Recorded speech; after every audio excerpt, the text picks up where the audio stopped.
Magandang araw, Miss Aya. Tawagin mo na lang ako sa pangalang Alona.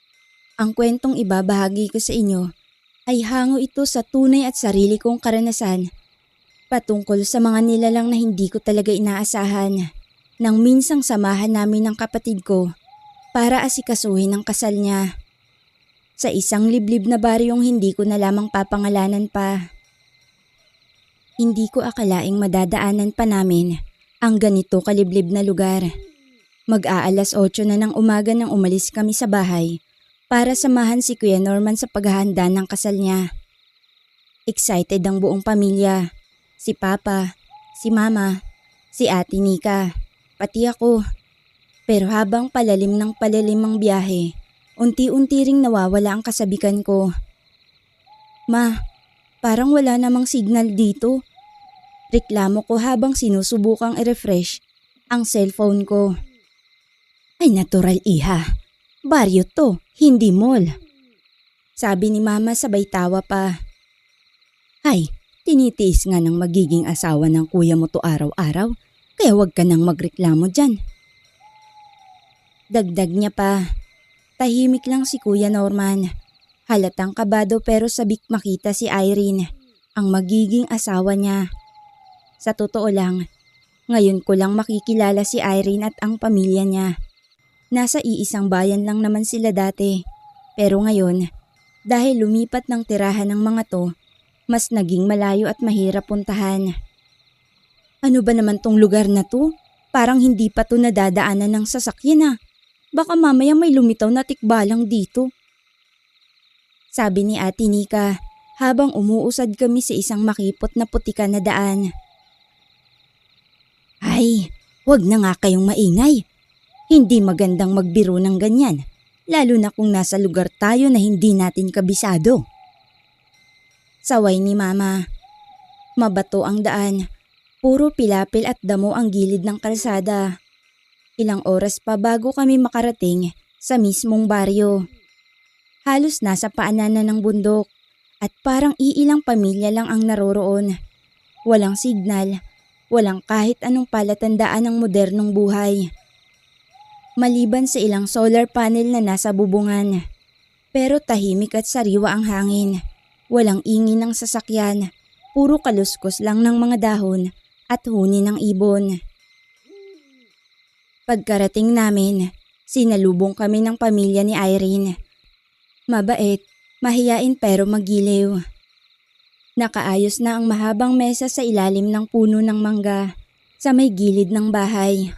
May lutong tinola, pritong tilapia, ginataang puso ng saging at kalderetang manok. Magandang araw po.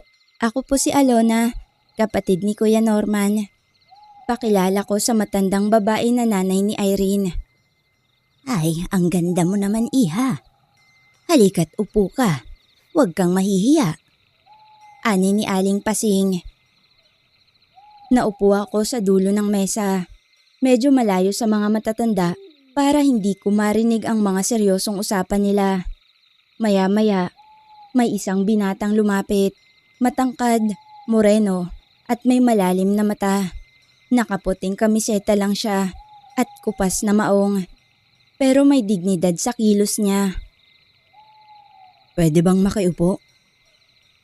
Tanong niya sa akin nang may ngiti sa labi. Oo naman, sige. Sagot ko sabay alis ng bag sa tabi ng upuan. Raymond nga pala. Kapatid ng pinsan ni Irene. Ikaw? Alona. Kapatid ni Kuya Norman. Yung kasintahan ni Ate Irene. Siya pala yung mapalad. Napakunot ang noo ko sa sinabi niya. Mapalad?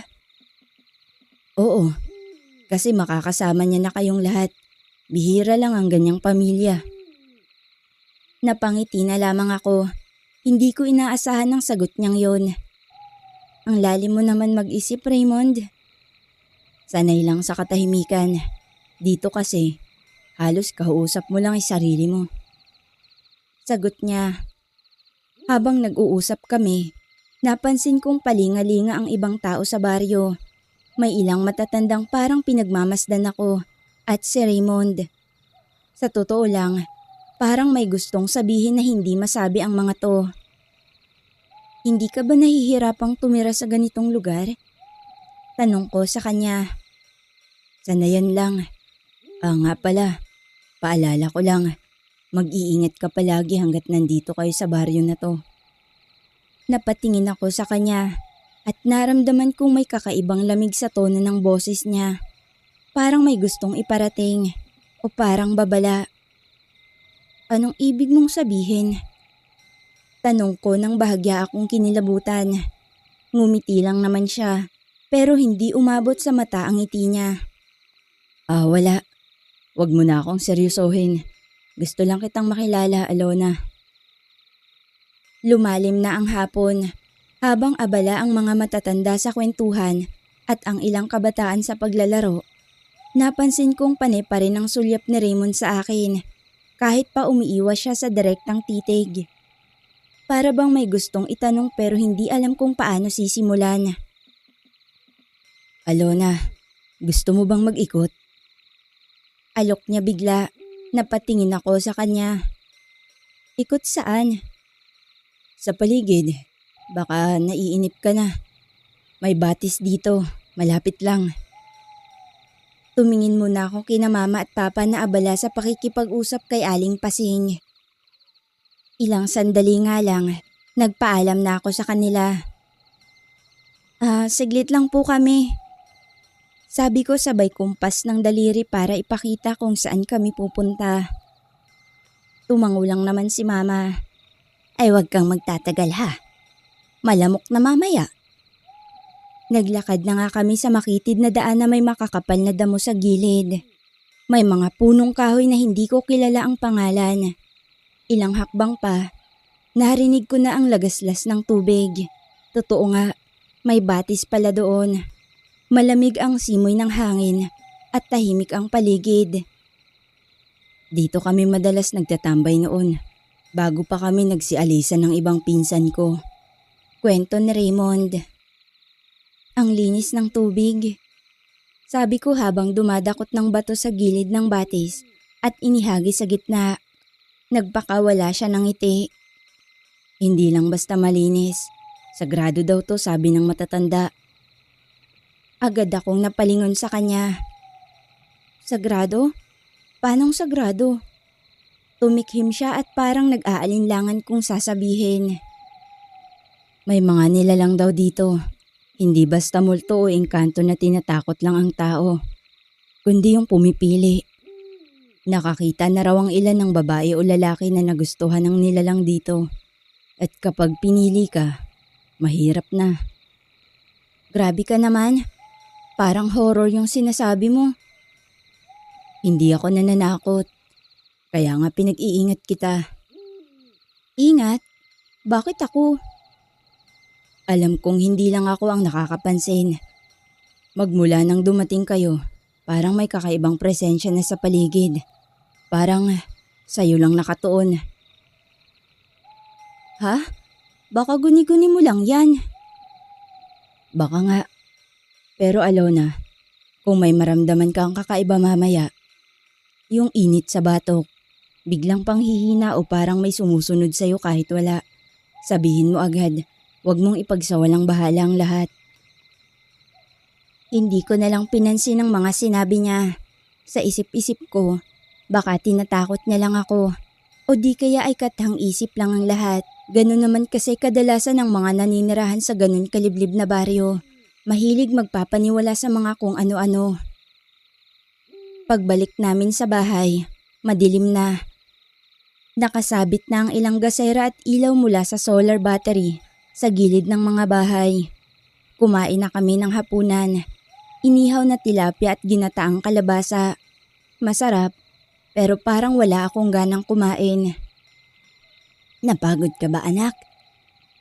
Tanong ni mama habang kinukuha ang pinggan ko. Kaunti lang po. Baka nanibago lang ako sa haba ng biyahe. Tugon ko. Matapos magligpit ng hapunan, naghanda na ng tulugan ng pamilya ni Irene sa loob ng bahay. Sa isang sulok ng sala kami inihandang matulog. Matigas ang banig, pero presko ang paligid. Hinayaan ko na si Ate Nika ang may hawak ng flashlight. Nagpikit ako, pero ilang minuto pa, nagising ako sa malamig na hangin na parang dumaan sa bato ko. Alona, napamulat ako, para akong binulungan. Alona, tumagilid ako. Si Ate Nika, hindi. Tulog na tulog siya. Si Mama at Papa naman, mahimbing na din ang pagkakatulog nila. Napaupo ako at sumilip sa bintana.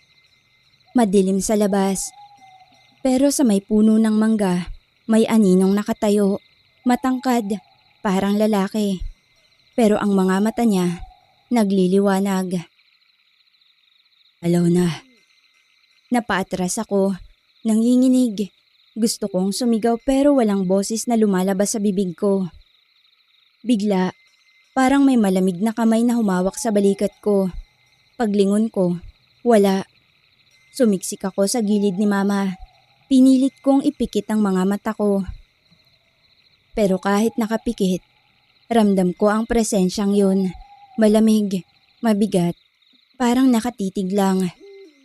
Kinaumagahan, sobrang sakit na ng ulo ko.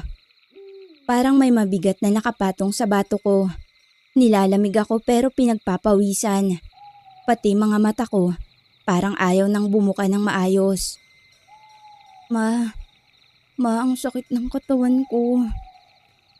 Bulong ko habang niyuyugyug ang braso niya. Ay, ang init mo anak. Ay, parang napakataas ng lagnat mo. Sabi niya nang mailapat ang kamay sa noo ko. Lumapit si Kuya Norman at nagtanong kung ano ang nangyari. Agad namang sinabi ni Inay kung ano ang nangyari sa akin. Tay, may kilala po akong albularyo dito. Kaibigan ng pamilya nila Irene. Si Lolo Dencio. Ay dalhin natin agad. Utos ni Mama. Hindi naman kasi pwedeng isugod ako sa ospital dahil napakalayo nun. Aabutin pa kami ng ilang oras bago makarating sa bayan at baka tumirik ng mata ko. Nang oras ding yun, agara na kaming lumakad. Inalalayan ako ni Papa habang si Kuya Norman naman ang nasa unahan para ituro ang daan. Sa Raymond, tahimik lang pero kasama sa likod. Ang daan papunta kay Lolo Dencio ay mas masukal. Kailangan pang tumawid ng maliit na tulay na gawa lang sa kahoy at kawayan. Matagal-tagal din ang lakad bago kami nakarating sa isang matandang bahay na gawa sa pawid at mga lumang kahoy. May bakod na kawayan. At sa harap ng bakod ay may maraming nakasabit na tuyong dahon, buntot ng pagi, balat ng ahas, at bote ng langis na may kung anong lumulutang sa loob. Lolo Dencio! Sigaw ni Kuya Norman habang kumakatok sa gilid ng pintuan. Ilang saglit pa, bumukas ang pinto. Lumabas ang isang lalaking hukot na ang likod. Puti na ang buhok at may mga mata na tila butas sa oras. Matalim at malalim. Alam ko na. Sige, pasok. Sabi niya agad. Sa loob ng kubo, amoy insenso, langis, at tuyong ugat ng halamang hindi ko alam kung ano. Pinahiga ako ni Lolo Dencio sa banig na may ukit-ukit ng lumang baybayin sa gilid. Pinapikit ako at nilagyan ng basang dahon ng lagundi ang noo ko. May binulong siyang hindi ko naintindihan. Ano pong nangyayari sa anak ko? Nag-aalalang tanong ni Mama. Nilalagnat dahil hinawakan. Hindi lang basta may gusto sa kanya ang engkanto. Gusto din siyang angkinin. Sagot ni Lolo Dencio. Napasinghap si Mama. Angkinin? Anong uri po ng engkantong sumasalbahe sa anak ko? Tanong ni Papa habang hawak ang kamay ko. Engkantong galing sa ilalim ng lupa. Hindi sa punong kahoy. Mas matindi sa karaniwang engkanto. May sarili siyang kaharian sa ilalim ng lupa. Hindi siya nagpapakita ng anyo, pero kayang pumasok sa panaginip. Kayang bumulong sa gitna ng gabi. Kayang hipuan ang kaluluwa ng isang tao hanggang sumuko. Mahabang tugon ni Lolo Densyo. Pinikit niya ang mga mata ko at may kinuha siyang maliit na salamin. Bilog at basag sa gilid. Itinutok niya sa noo ko ang salamin. Sa gilid ng mata ko, nakita kong may lumitaw na itim na usok mula sa salamin. Parang unti-unting lumalabas sa katawan ko ang aninong itim na may mahabang kuko. Tumayo si Mama at napasigaw, pero pinigilan siya ni Raymond. Hindi pa siya lubusang nakakabit. Pero kung hindi natin ito mapuputol ngayon, sa panaginip na siya kukunin. Hanggang isang araw ay hindi na siya magigising. Bulong ng albularyo. Kinuha niya ang isang botelyang may langis na may lamang itim na buhok sa loob. Binuksan ito at ipinahid sa batok at tiyan ko. Ayoko na. Bulong ko. Nanginginig ang buong kalamnan ko. Hindi ko alam kung giniginawa ko o pinapasok na ako ng nilalang na yon. Alona, bulong ni Lolo Densyo. Pakinggan mo ako. Dapat kang lumaban. Gusto niya ang takot mo. Gusto niya ang paghina mo. Kapag sumuko ka, yun na ang simula. Hinawakan niya ang dalawang daliri ko at sinimulang ikiskis ang isang sangkap na parang alkitran. Sobrang lagkit at amoy na susunog na goma. 1, 2, 3. Huminga ka ng malalim. Bigla akong napapikit at sa panaginip, nandoon ako sa gitna ng gubat. Madilim. Sa harap ko, may anino ng lalaki. Hindi ko makita ang muka, pero naririnig ko ang boses niya. Alona, dito ka na. Hindi ka nila kailangan. Hindi ako sasama sa'yo. Wala nang makakagising sa'yo bukas kung aalis ako ngayon. Hindi ako sasama sa'yo. Kahit anong gawin mo, magigising pa rin ako. Sa labas ng panaginip ko, ayon kay inay ay bigla akong bumaliktad. Napasigaw siya ng malakas. Pero kalmado lang si Lolo Densyo. Malapit na. Nasa huling paghila na siya. Magdasal kayo at huwag kayong bumitaw. Nagdikit ang mga palad ni na Mama, Papa at Kuya. Habang si Lolo Densyo ay umiikot sa akin at may sinisigaw na matatalim na kataga sa salitang hindi ko maintindihan. Akin siya! Sigaw ng engkantong gustong umangkin. Nagsindi si Lolo Densyo ng sanga ng kamangyan at inihampas ito sa hangin. Hindi ka makakapasok dito. Hindi sa'yo ang batang to. Sa pamilya niya siya nabibilang. Umalis ka sa ngalan ng katastaasang may kapal. Iwinasiwas ni Lolo Densyo ang kamangyan sa kawalan. Maya-maya pa, unti-unti nang humuhupa ang hangin. Nakahinga ko. Bumalik ang pakiramdam sa kamay at paa ko. Naramdaman ko ding may luha sa gilid ng mga mata ko. Alona, anak! Umiiyak na si Mama habang niyayakap ako. Naagapan natin. Pero huwag kayong magtagal dito. Hindi siya susuko. Maaring tangkain niya muling lapitan ng anak niyo. Hanggat maaari, umalis na agad kayo dito. Nang sa ganon ay hindi na siya masundan pa. Sabi ni Lolo Densyo. Matapos akong gamutin ng albularyo, hindi na kami nagpalipas pa ng gabi sa baryong yun. Pinakiusapan ni Papa ang pamilya ni Irene na kailangan na kaagad naming umuwi. Noon ngang umuwi na kami, tahimik ang biyahe. Walang gustong magsalita. Ako, nakatingin lang sa labas ng bintana habang binabaybay namin muli ang makipot at maputik na daan palabas ng baryo. Sa bawat aninong nasasalubong ng sinag ng araw, nanlalamig ang bato ko. Pero wala na yung bigat. Wala na yung malamig na boses na bumubulong sa gabi. Si Raymond lang ang huling nagpaalam sa akin kanina bago kami tuluyang umalis. Habang binubuksan ni Kuya ang pinto ng sasakyan, Lumapit siya sa akin at tahimik na iniabot ang isang maliit na supot. Anong laman ito?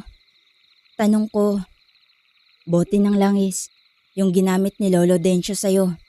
Sabi niya, kung sakaling maramdaman mong may sumusunod pa rin, ito ang gamitin mo. Tahimik akong tumango. Hinawakan niya ang kamay ko sandali. Pasensya ka na kung ganito ang nadatnan niyo dito sa baryo. Wala kang kasalanan, Raymond. Salamat. Dahil sa babala mo, naagapan agad ako. Salamat sa lahat. Nga pala, kapag may bakanting oras ako at nagawi ako malapit sa inyo, pwede ba kitang dalawin? Oo naman. Maiksing tugon ko at muli nang nagpaalam. Ngumiti siya. Pero sa ngiting yun, may nakita kong kalungkutan. Para bang alam niyang hindi ko na siya muling makikita pa. O kung magkita man kami, baka matagal pa. Pagkabalik namin sa bahay, dinalagad ako ni Mama sa health center. Wala naman daw akong karamdaman. Normal ang temperatura at malakas ang pulso. Pero alam naming lahat, hindi yun basta sakit ng katawan. Iba yun. Galing yun sa mundong hindi maipaliwanag ng siyensya at gamot. Lumipas ang ilang linggo, dumating ang araw ng kasal ni Kuya Norman. Magarbo, marami ang excited. Sina Mama at Papa ay maagang umalis para bumalik sa baryo nila Ate Irene. Si Ate Nika, sumama rin. Pero ako, nagpaiwan akong mag-isa sa bahay. Alona, sigurado ka bang hindi ka talaga sasama? Tanong ni Mama habang inaayos ang bag nila. Tumango ako, bagamat may lungkot sa dibdib. Ma, ayokong bumalik doon. Pasensya na po, pero hindi ako handa. Pero anak, Pasensya na ma, ayokong palalain lalo ang sitwasyon. Lalo na't napakahalagang araw nito para kay Kuya. Hindi na ako pinilit ni Mama. At sa totoo lang, kahit ako nasasaktan din, Kuya ko ang ikakasal. Dapat nga naroon ako. Pero sa bawat pagbalik ng alaala ng gabing yun, ng bulong sa dilim, ng malamig na hangin sa bato ko, at ng mga matang nakatingin sa akin sa likod ng bintana, natatabunan ng kahit anong dahilan para bumalik sa lugar na yun. Habang ako'y naiwan sa bahay, nakaupo ako sa may bintana. Pinisil ko ang maliit na bote ng langis na ibinigay ni Raymond sa akin. Kahit wala na akong nararamdaman na presensya, lagi ko pa rin yung daladala. Para bang paalala o proteksyon mula sa isang nilalang na minsan, muntik na akong angkinin. Hanggang dito na lang ang kwento ko, Miss Aya. Maraming salamat.